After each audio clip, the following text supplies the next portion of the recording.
then you're in the right place, 'cause Shua's on the gear again.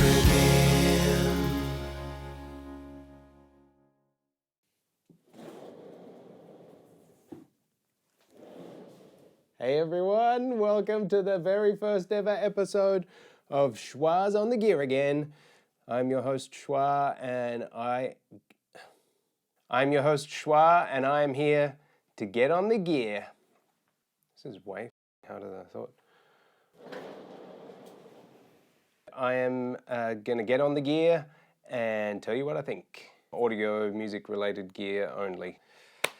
Let's get straight into it. Behind me on the monitor there is a bit of gear porn. This is going to be a weekly thing. Well, weekly, fuck, this could be the last ever episode. Every episode, I'm going to put a gear up. I want you to comment below. Tell me what bit of gear that if money wasn't an issue, you would run out and buy straight away. Top comment, I'm going to throw up on there in the next episode. So, you probably can't even see it, but it's beside the point. What was that? All right, let's get straight into this. I want to say a very big thank you to my friends at Taramara Music because they have hooked me up with 3 microphones that I'm actually checking out for myself. So those 3 mics are the BeesNeez. They come in beautiful boxes, by the way. I'm a big fan of a nice box. There's a BeesNeez BU87iC, a Warm Audio WA-47, and a Telefunken CU-29 Copperhead. Let's open these up and have a look at what's inside. I'm just going to show you these first and then we'll start the review. So here's a look at the BeesNeez. It's a beautiful, beautiful looking microphone. So it's a U87 clone. It's got some lovely fuzz. The Warm Audio WA-47. Beautiful microphone. This thing's heavy, by the way. This is a really nice box too. More fuzz. And last but not least, ooh, the best latches of all the boxes. The Telefunken CU-29 Copperhead. And oh baby, that is a good looking microphone. It's way smaller than I was expecting. Check this out. See, in all the pictures and everything, I thought it looked like a U-47. But look at that, it's like a little baby microphone. Even though it's small, it's still got a fair bit of weight to it. So, we're going to do things differently on this channel.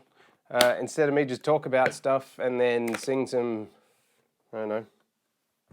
Instead of me just talking about stuff, I am going to write a song inspired by the gear that I am reviewing.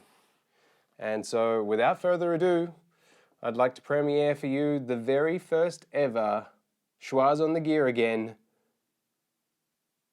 What would I call it? I got inspired by the bits of gear that I'm checking out and I wrote a song about them. I recorded a whole bunch of instruments using all 3 microphones. And when I'm singing about each of the microphones in the song, you're going to be hearing that microphone on all the different sources. So I did drum overhead with just a kick mic as well. I did acoustic guitars, I did vocals, I did percussion, all using these 3 microphones. So whenever I'm singing about a particular mic, or look, I'll put it up on the screen, you'll know what's happening. Check it out, let's see what happens.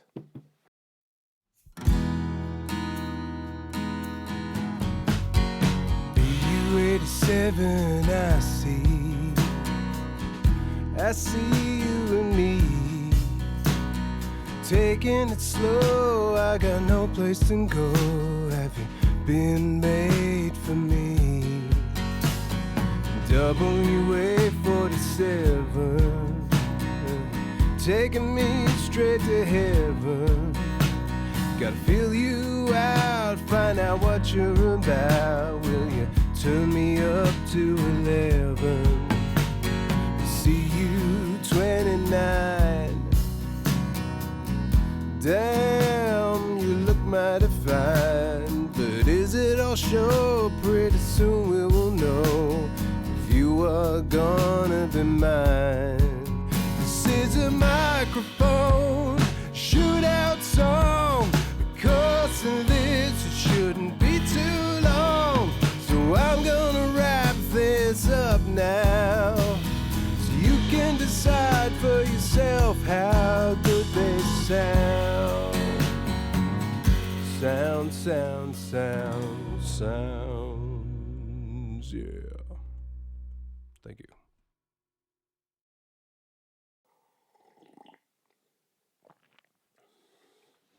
Huh?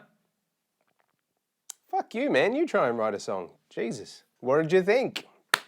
That's what you can expect from Shua's on the gear again. Some quality songwriting. BeesNeez BU87iC retails over here in Australia for about 860 Australian dollars to $1,000. It depends on whether you get the box or the shock mount, and I think they've got a couple of options. So it's a range. What do I like about this? It's beautifully built. It's really well constructed. The materials feel great. You can just tell it's quality build. What do I like about the sound of it? Really forward in the mid-range. I loved it on drums. I thought that it really brought out great quality in the kick and snare. There was just a kind of that throaty, woody sort of mid-range thing that I really liked. Acoustic guitars, again, great. Vocals, great too.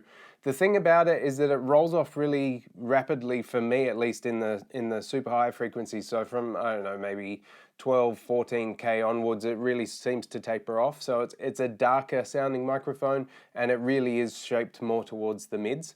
But that can be a good thing. For me, this microphone's going to be a workhorse. It's just that utility mic in the studio that you could put on basically anything, and it's going to sound great. It's going to perform well. Will it wow you? I don't know. I don't know if it's that sort of wow factor sounding microphone.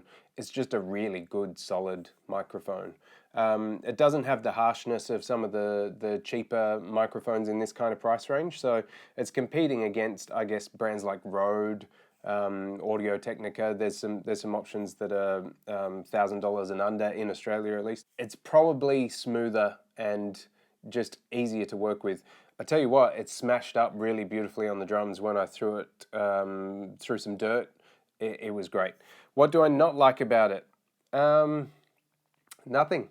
It doesn't have a pad and it doesn't have a filter on it, so it's super simple, but that doesn't bother me. I've got pads on the preamps, so it doesn't really matter. Look, I can't really fault it. I don't think you can go wrong with that microphone. Listen to the sound of it and judge for yourself. The next one, Warm Audio WA-47. It is 1,600 Australian dollar bucks or thereabouts. It's heavy. The thing about this microphone is that, yes, the mount is really sturdy for now, at least. I'm still not sure about how strong this is going to be in the long term because you have to tighten it so much. But you're going to need a good, strong stand if you get this microphone. And when you're using it for a drum overhead or anything like that, you got to be super careful because I could see this thing smashing to the ground pretty easily if you didn't take care. How does it sound? Really great. This was the most sort of open and warm, round kind of vibey microphone out of the three of them. It's nowhere near as forward in the mid-range as the U87, but it's a completely different style of microphone. This, I think, will sound great on everything, and there's certain things that you're going to hear this mic on and just go, yeah, that's the one. Did it suit my voice? Yes. Did it blow me away? Not necessarily. The thing about it on my voice was that I felt like it kind of smeared the image of my vocal a little bit, and it wasn't really forward in the mix. I think with a bit of EQ to kind of enhance the mid-range a little bit more, it would bring it forward, a bit of compression as well, but it just didn't sit in a really defined point of the mix, if that makes sense. It was a little bit smudged image-wise.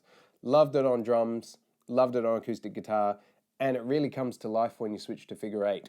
Didn't like the Omni at all. It was too thin. And there's something that happens in the top end that just, I don't know, I didn't enjoy what happened. But for the price, that is a really, really solid microphone.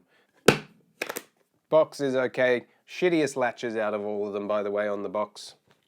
Spend a bit more money, Warm Audio. All right, Third, the Telefunken CU-29 Copperhead. Oh my God, it's so beautiful.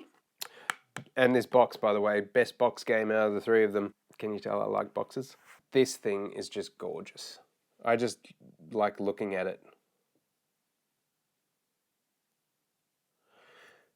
It feels so solid as well. This is just, you know, you can tell when you're holding a microphone, just you get a sense of the materials that are being used, and this has got some weight to it in a good way. For some reason, it's better balanced on the stand. Really good mount. It actually screws in at the bottom. You've got the screw-in mount, which I like. It's much safer. You can turn it upside down and have no fear of it falling out. This is not going to be as big a problem for your mic stand, but it's still got a lot of heft in it, so you can't use a cheap, crappy stand. Tone-wise, price. 2,399 Australian dollar bucks. That's retail. You can get it cheaper than that, I'm sure. I don't know what it is in the US, I couldn't find it, but I'd say it's more like 1,500 US dollars, I would imagine. I loved this on my voice. Out of the three of them, this was my favorite for vocals. It's got this really silky top end thing that it does. The mid-range sits back in a really good way. It's kind of got dips in all of the harsh parts of my voice at least. And the warmth, the proximity effect on this just sounds so good. Normally when I hear proximity effect on vocals, I don't know, there's something about it that turns me off. It sounds kind of woolly and woofy and I don't enjoy it. But this, it's just this really good, meaty kind of deep, rich bottom end that still sounds tight. And the way that it sat in the mix, that's what impressed me the most. This one felt the most defined and the most forward in the mix in a really good way. Love it on acoustic guitars. It does a similar thing in terms of notching out the nasty frequencies and enhancing the good ones. And percussion it's great for as well. So this thing, I don't know, it's just got mojo that I really dig. I don't think this mic is going to be for everybody. The U87 is probably more of an all-rounder. But for me, I really dig this mic, and I've got a feeling it's not going back to the shop. I think I might be buying it. So, that's it for my very first schwas on the gear again. I hope you got something out of it. I hope you enjoyed the song. Comment, tell me what bit of gear porn you want up there next time. And yeah, let's see if we can do this thing more than once. Hey? Yeah. All right. I don't have a sign-off. What should my tagline be? See ya. Shua out.